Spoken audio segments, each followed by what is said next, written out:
very sincere gratitude to all of the assembled devotees for taking the trouble to come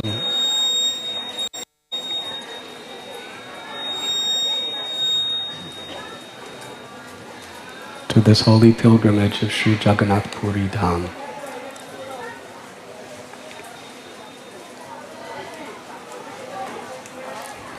During this yatra, we try to follow particular rules.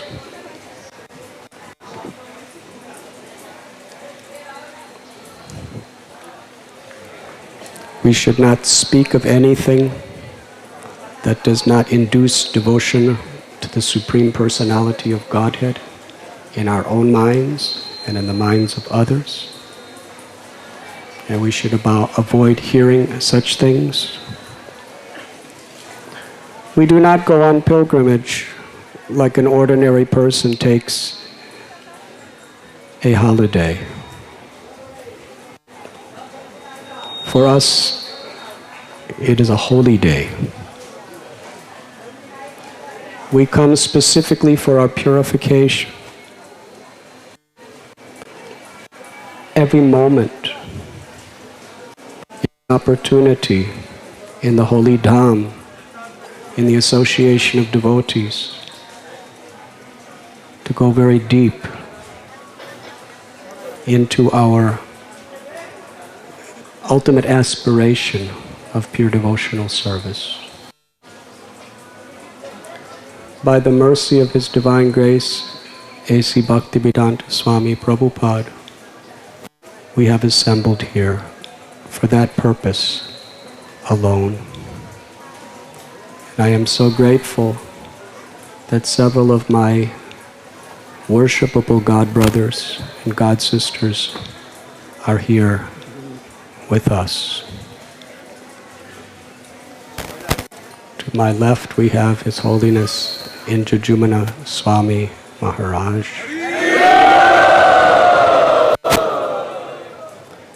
If I were to speak even a drop of the ocean of their glories, we would have no time to speak anything else.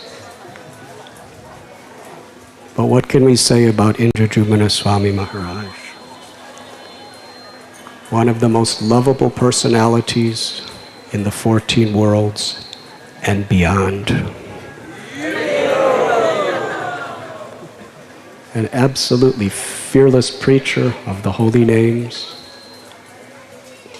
Wherever he goes, his attraction to Krishna attracts everyone's hearts.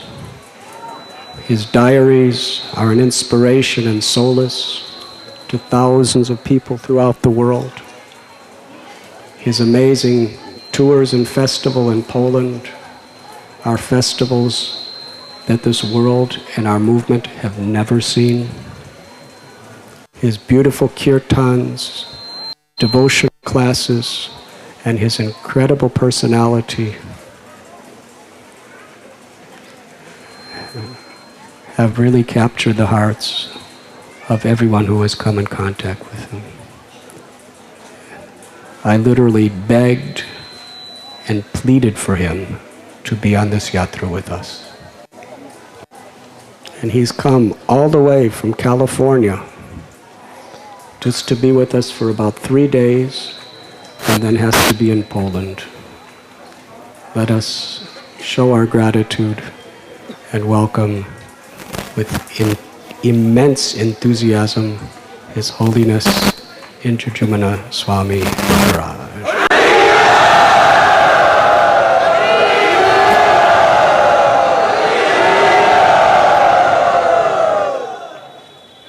Much louder, please.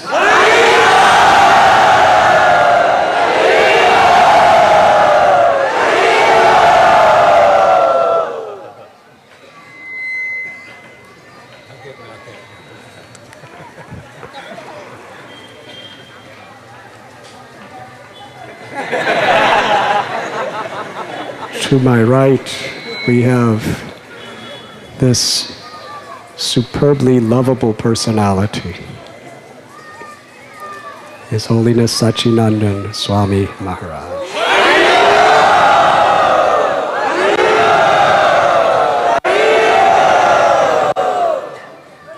It wasn't time yet, but thank you for your spontaneous enthusiasm. Maharaj, wherever he goes, he literally melts devotees' hearts. His childlike, innocent enthusiasm just spontaneously springs from his heart and drowns us with an enthusiasm for devotional service. His incredible analytical explanations of the essential elements of bhakti, his wonderful dancing, his kirtan, and his very kind friendship have really conquered our hearts. We are so happy that he has come. He also came long distance just to be here for this yatra. Let us welcome with tumultuous enthusiasm His Holiness Sachinandan Swami Maharaj.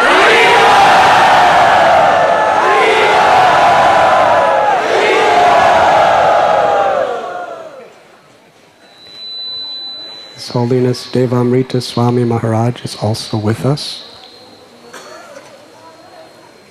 We will welcome him another time because he is reserving energies for Ratha Yatra tomorrow. So he is not attending this evening. He had a very serious automobile accident some months ago. And it's really amazing that he's come this far for this yatra. He's back at the Birla guest house near the ocean. And let us express our gratitude in such a way that he can hear it at this moment.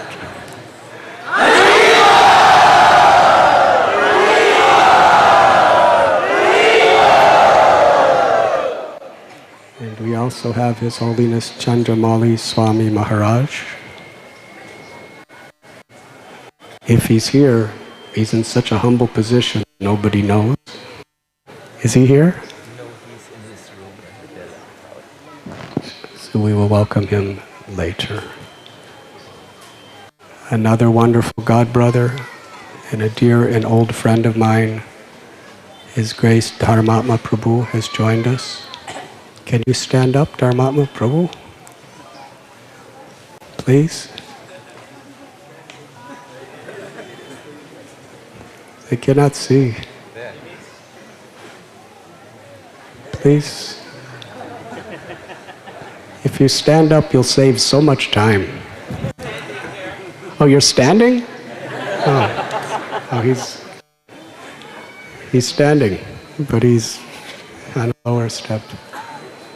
Let us welcome our dear friend Dharmatma Prabhu.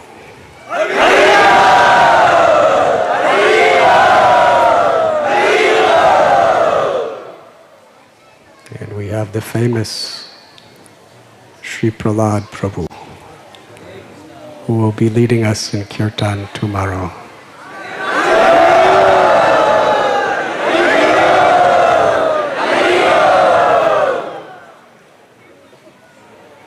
Anyone else?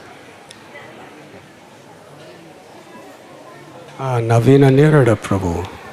Where is he? Navina Nirada Prabhu, can you stand up?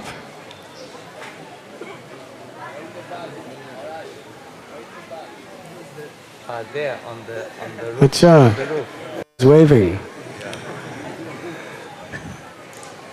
A rare appearance. It's our great joy to welcome Navina Nirada Prabhu.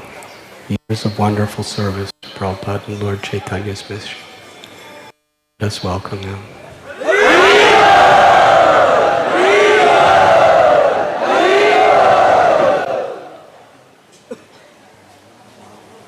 And to everyone else.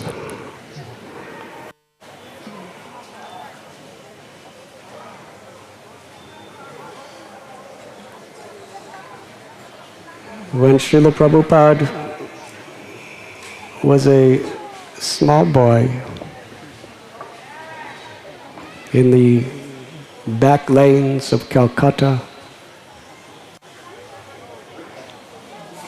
He would organize an annual Ratha Yatra festival for the friends and neighbors in his neighborhood.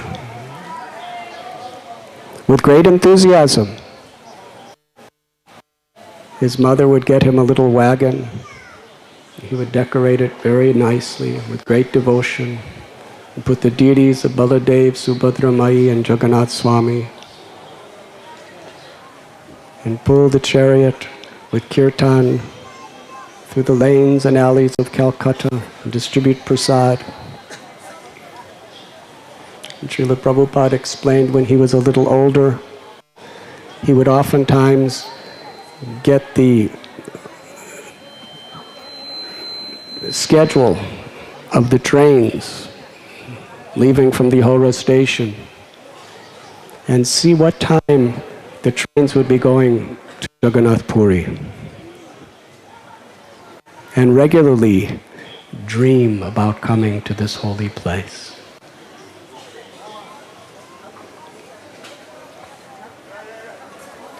After Srila Prabhupada established the Hare Krishna movement,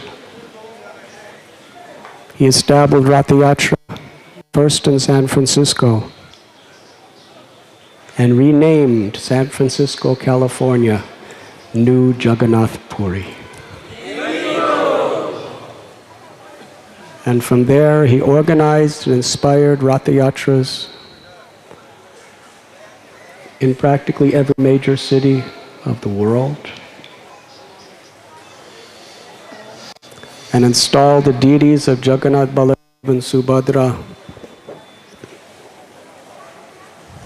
By his inspiration, there are thousands and thousands of such deities in people's homes and temples on all continents of earth. Without Srila Prabhupada, hardly anyone outside of Orissa and Bengal would have ever even known about Jagannath, Balaram and Subhadra.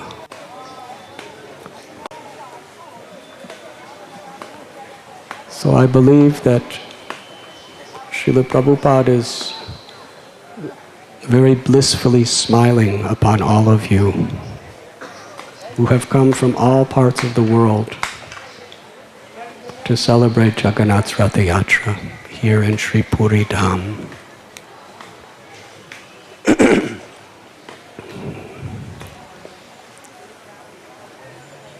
Jagannath Puri is spoke about profusely in the Vedic literatures. The Brahma Purana, Agni Purana, Matsya Purana, Narada Purana, and most elaborately in the Purushottam Kshetra Mahatmya of the Skanda Purana. I would like to briefly summarize some of the history that is told by Srila Vyasadeva in this regard. It begins with an assembly of sages who were in a forest discussing spiritual subjects. The leading sage was Jaimini Rishi. He was illuminating the hearts of all of the assembly, especially when he told about a very holy place on earth within the middle planetary systems, which is the eternal residence of the Supreme Personality of Godhead. Therefore, it is called Purushottam Kshetra.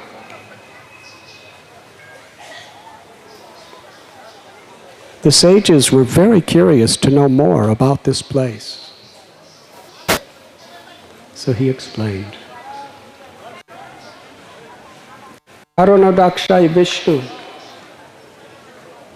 simply by his will, created the entire cosmic manifestation. By his exhalation, all universes manifested from his pores. The Lord simply by his will impregnated material existence, or the Mahatattva, with the 24 material elements, which are all presided over by the three modes of material nature, Sattva Guna, Rajaguna, and Tamaguna. However, the creation was in an utterly stagnant condition until Mahavishnu glanced within it. With that glance, he impregnated material nature with his own power of time. The time activated the three modes of material nature, and through this process, creation began. He also impregnated the womb of Mother Nature with all living entities whose karmic situation was to be here.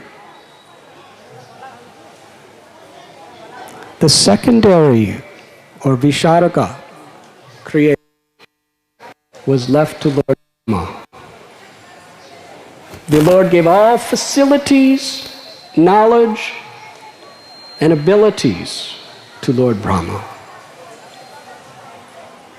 who created the residences, all the living entities, to live within. But as Brahma was creating,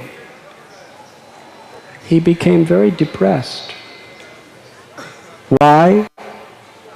Due to compassion. Because as the creator, secondary, of this creation, he knew how it worked and why.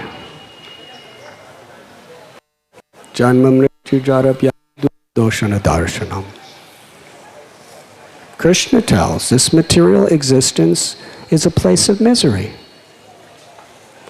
Brahma prayed to Lord Vishnu. He prayed. And Lord Vishnu descended on a beautiful swan carrier and manifested himself before Brahma. Brahma told my Lord, I have created a situation where everyone suffers. Why are they suffering? Bodily, they're suffering due to thirst, hunger, too much cold, too much heat. People are suffering due to diseases of all varieties, due to birth, old age, disease, and death. And mentally people suffer from anxiety, depression. People suffer the urges for sex life. They suffer due to envy. They suffer due to pride. They suffer due to anger. I am feeling very compassionate for all living beings. Is there a place where they can be delivered? Please tell me. And the Lord replied, there is a place. It is my abode within this world. And because I reside in that place, it is known as Purushottam Kshetra. You will find it north of the sea and south of the Mahanadi River. It spans 80 square miles. And the heart of Purushottam Kshetra is a bluish mountain, which is called Nilachala. On that mountain, I appear as Nilamadeva, a magnificent sapphire blue stone deity, along with my consort Lakshmi.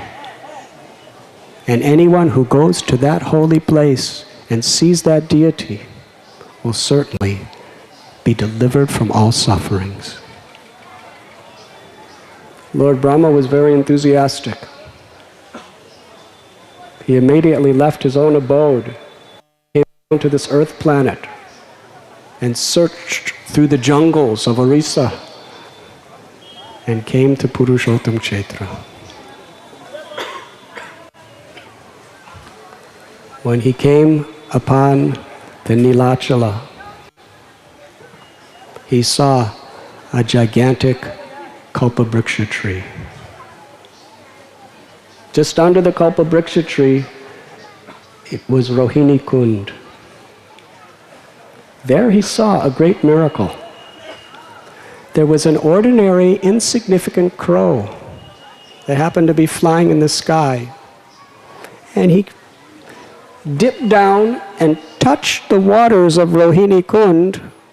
Immediately, that crow was transformed into a four-armed associate of the Lord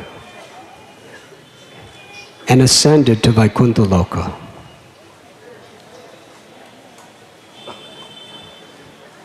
Brahma then offered prayers and love to the deity of Nilamadeva.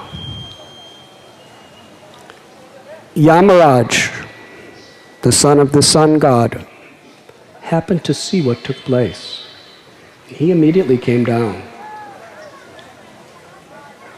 And along with Lord Brahma, standing before Nilamadeva and Lakshmi Devi, Yamaraj asked a question.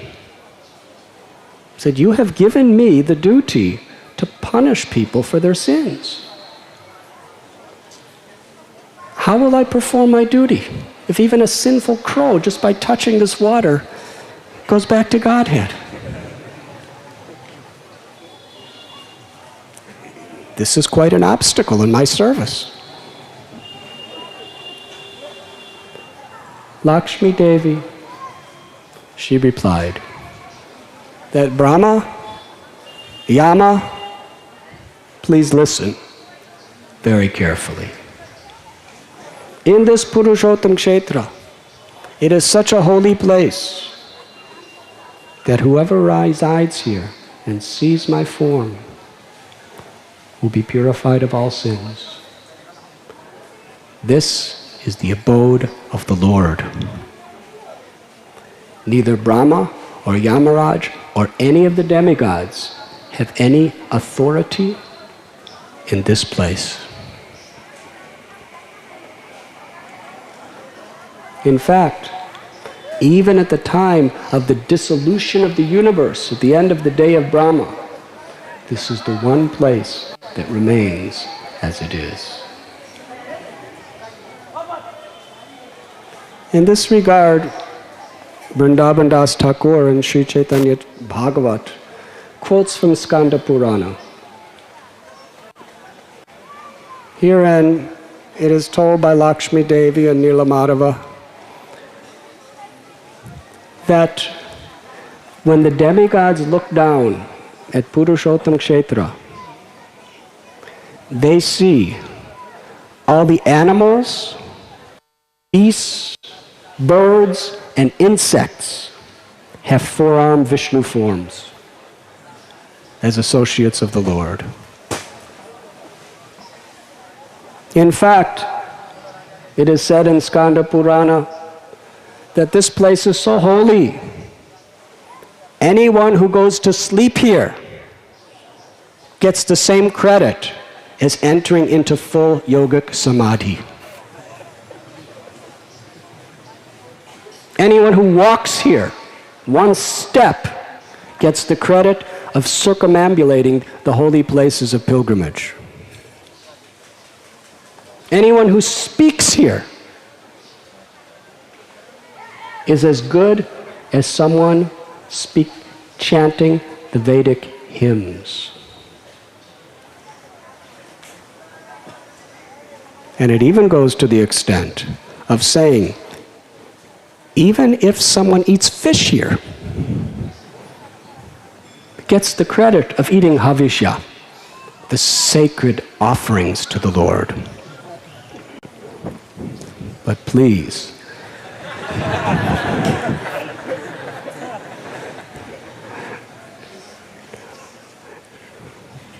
Srila Prabhupada and the Acharyas told us not to do that.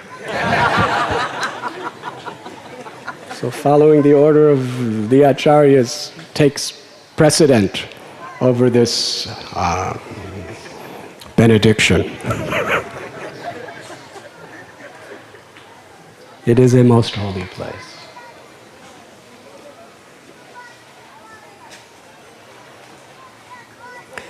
Lakshmi told Brahma and Yamaraj a story about Markandeya Rishi.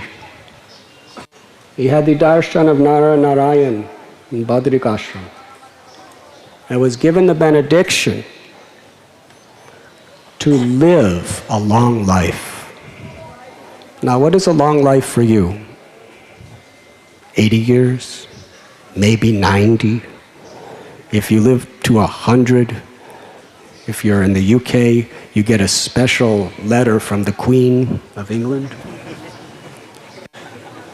If you live to 100 in America, you get a 3-second picture of yourself on television stations.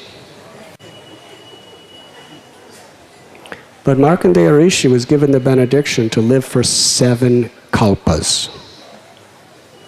Now, what is a kalpa? A kalpa is an entire yuga cycle of Satya Yuga, which is 1,728,000 years. Treta Yuga, which is 1,296,000 years. Dwapara Yuga, which is 864,000 years, and Kali Yuga, which is 432,000 years. The entire cycle of the yugas is one day of Brahma. Brahma lives 311 trillion, not 40 million years.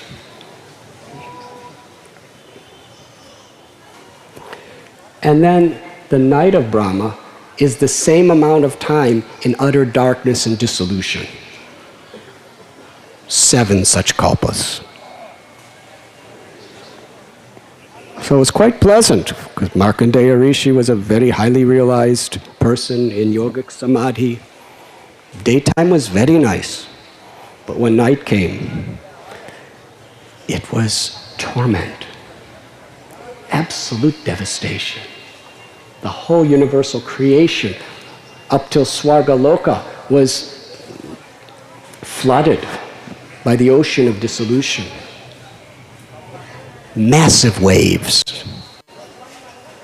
When we go to bathe in the sea here, you will be crushed by some waves.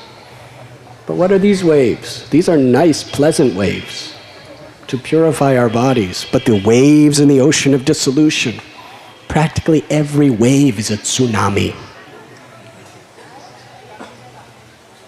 And it was freezing cold.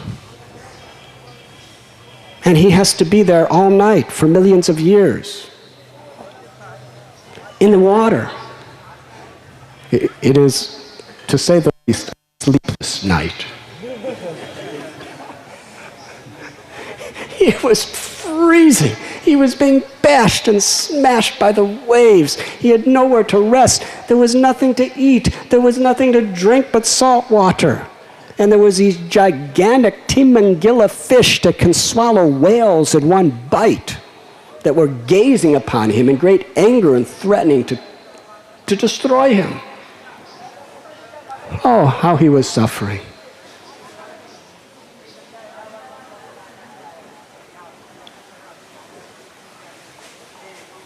Millennium after millennium passed. Millions of years passed. And then he saw something that struck his heart. There was an island. And on that island was a big banyan tree. It's the first piece of land he saw in millenniums. Sitting on one of the branches of that banyan tree was a beautiful little boy, a baby, whose complexion was like the Indranila gem. Was resplendent bluish hue. He had lotus-like eyes. And very playfully, with both of his hands, he lifted up his foot and put his toe within his mouth and sucked on it. Just by seeing the beauty of this child, all Markandeya Rishi's sufferings ceased to exist. He was in transcendental bliss. Now this is amazing. It was the same cold, the same waves, the same Timandilavish jumping at him. But just by seeing the beautiful personality of Godhead, he was above and beyond all miseries. He was in transcendental happiness. You see, Krishna consciousness is not about no reasons to suffer. This material world is a place of misery. A devotee does not pray to Krishna, please stop the suffering. The sufferings are going to happen whether you're a devotee or not. But when we taste Paramdrisvani Vartate, when we taste the sweetness of Krishna, then the sufferings of material existence become insignificant in comparison to the happiness that Krishna showers upon us from without and within. Just as Markandeya Rishi was gazing upon the beautiful form of Lord Krishna, the little boy looked at him and smiled. Suddenly the boy just inhaled, and Markandeya Rishi found himself forcibly pulled out of the water and right into his mouth. From his mouth he went down toward his belly. Markandeya Rishi saw in the body of the Lord, from inside, all the 14 planetary systems. He saw the Himalayan mountains, the oceans, the planets, the demigods, all living beings. It was amazing.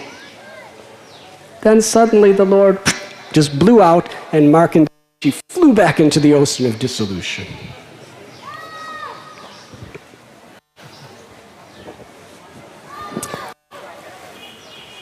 And Markandeya Rishi prayed to the Lord.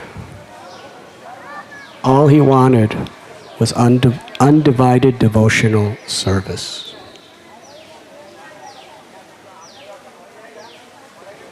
The Lord explained that this particular land is Purushottam Kshetra. This is my abode. In the entire lifetime of Brahma, when there are 100 dissolutions, this abode always remains as it is. You can make your residence here. Markandeya Rishi lived here in Puri, and soon the day of Brahma came. The water subsided, but he did not go anywhere.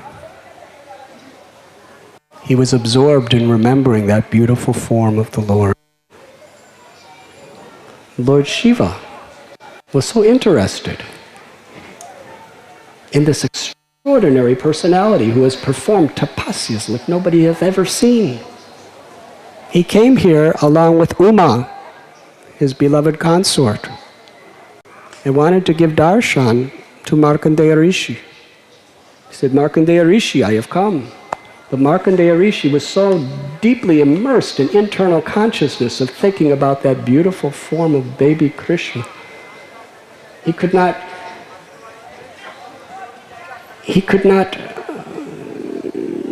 take note of anything of this external world. But Lord Shiva wanted to give him a benediction. So what Lord Shiva did is he entered into the air and manifested himself within Markandeya Rishi's heart. Markandeya Rishi there saw Lord Shiva standing in his heart with a beautiful dark complexion, 3 eyes, 10 arms, holding his drum various weapons, a skull, and he was smiling in great happiness. Markandeya Rishi was so astounded by this sight that he opened his eyes and saw Lord Shiva standing in front of him. Lord Shiva offered him any benediction. So pleased I am by your amazing enthusiasm and patience under all circumstances to remain faithful to the Lord. Markandeya Rishi did not want mystic powers. He definitely did not want a longer life. He only asked for one thing. Grant me unfailing, unflinching devotion to the Supreme Personality of Godhead and to all of His devotees, especially you, Lord Shiva. Lord Shiva granted him that benediction and then left that place, chanting the glories of Markandeya Rishi to his wife, Parvati.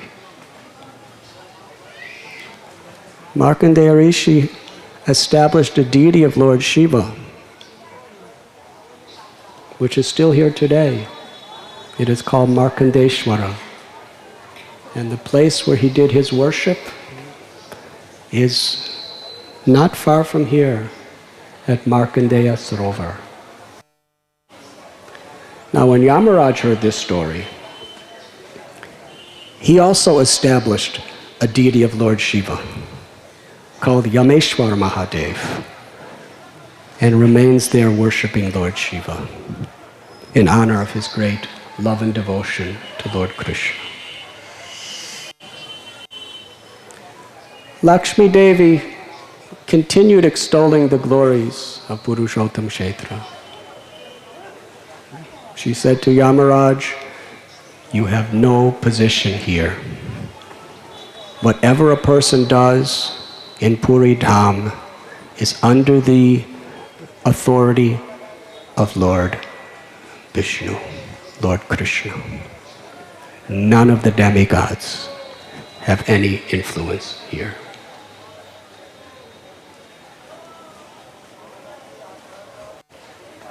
And then she told Lord Brahma that in the future there will be a great king. His name will be Indradyumna Maharaj. Myself and Nilamadeva will disappear from this world. And this great devotee king, I want you to help him to establish my deity here and build a beautiful temple.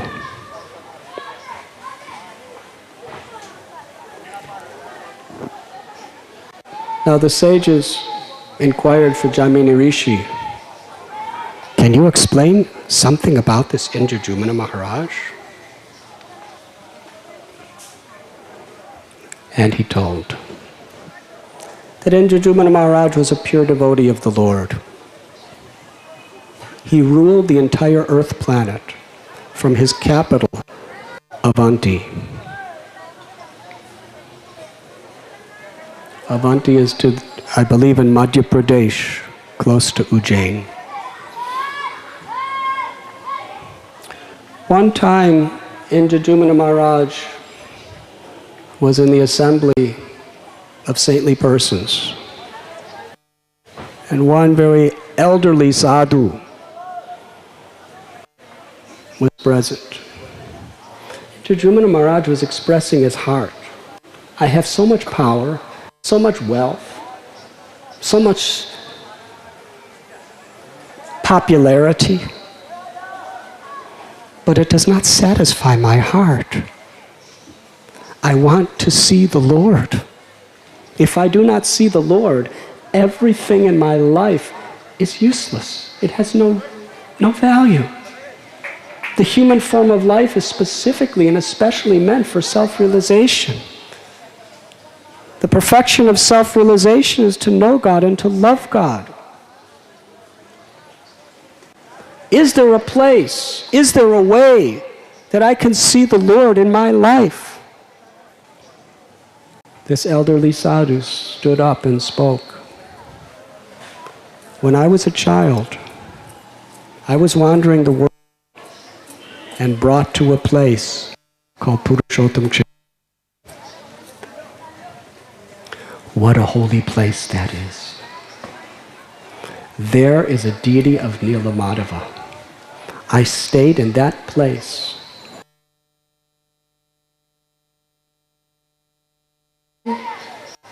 Under this banyan tree where Nilamadeva resides is Rohini Kund. And even an insignificant crow attained liberation just by touching that water and having the darshan of Nilamadeva. There is no place like that. My dear king, I do not want any benediction from you. I don't want wealth. I don't want long life. I don't want powers. I only want one thing. You should attain your devotional service to the Lord. If you go there, all of your heart's desires will be fulfilled. In Jajumana Maharaj, he had such enthusiasm. Nothing else mattered in his life. He asked his chief, can you help me find this Nilamadeva? I was told it is in a place called Nilachala. The chief minister had a brother of the name Vidyapati who took it as his mission in life to serve the king by finding Nilamadeva. He searched and searched and ultimately came to Purushottam Kshetra. Here, he came to Nilachala through very dense, thick forests.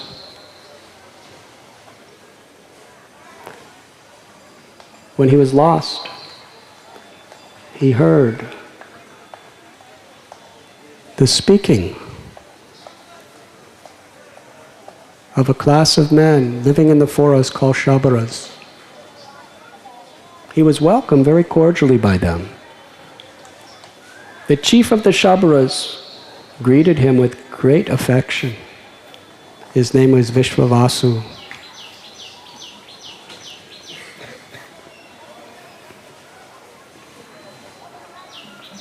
Now, according to Skanda Purana, Vishwavasu was very eager to show Vidyapati the beautiful form of Nilamadeva. According to other story, it goes like this, that Vishwavasu was very, very reluctant that anyone see the deity, because he always feared that the deity would someday leave him. In fact, it was known through legend that someday a king would come and Nilamadeva would leave the service of the Shabaras. Now here Vidyapati is a servant of the king.